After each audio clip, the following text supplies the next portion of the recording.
ऊपर साइड धंगड़ी नाचिले कई दादा मोन ऊपर साइड धंगड़ी नाचिले ऊपर साइड धंगड़ा नाचिले कई दादा मोन ऊपर साइड धंगड़ा नाचिले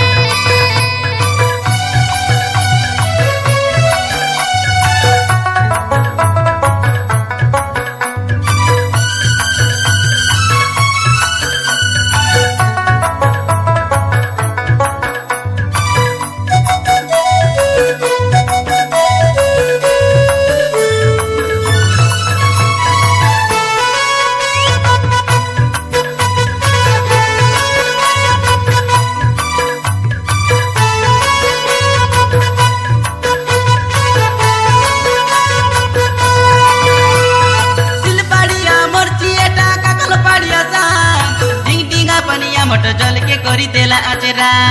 डिंग डिंगा बनिया मोट जल के करी देला अचरा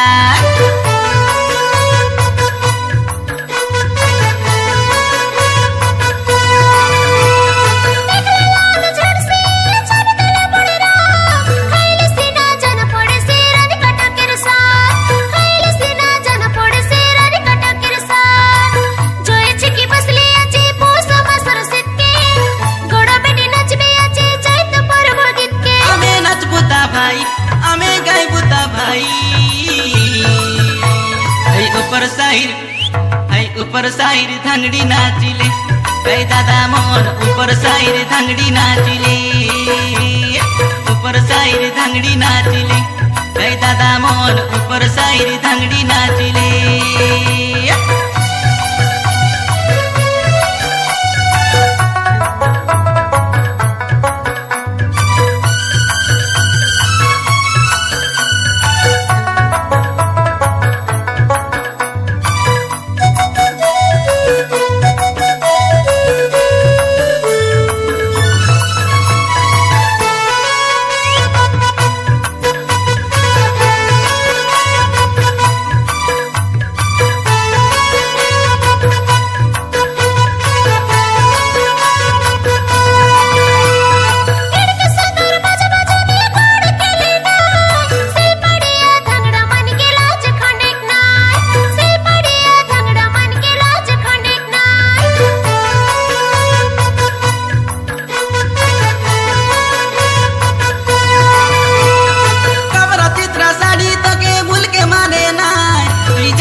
नाचले मिसा मिथुन पिलर पाँच इज्जत की सुंदर नाचले मिसा मिथुन पिलर पाँच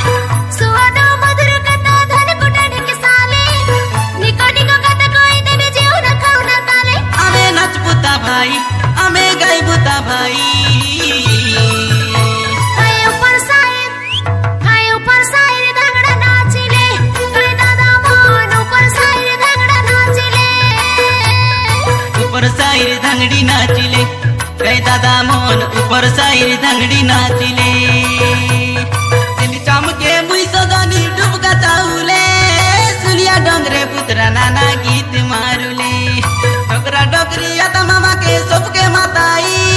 धंगड़ा धंगड़ी नाट करू बे जन उजुले आमे नाच बुता भाई आमे गाई बुता भाई ऊपर साइड धंगड़ा नाचिले कई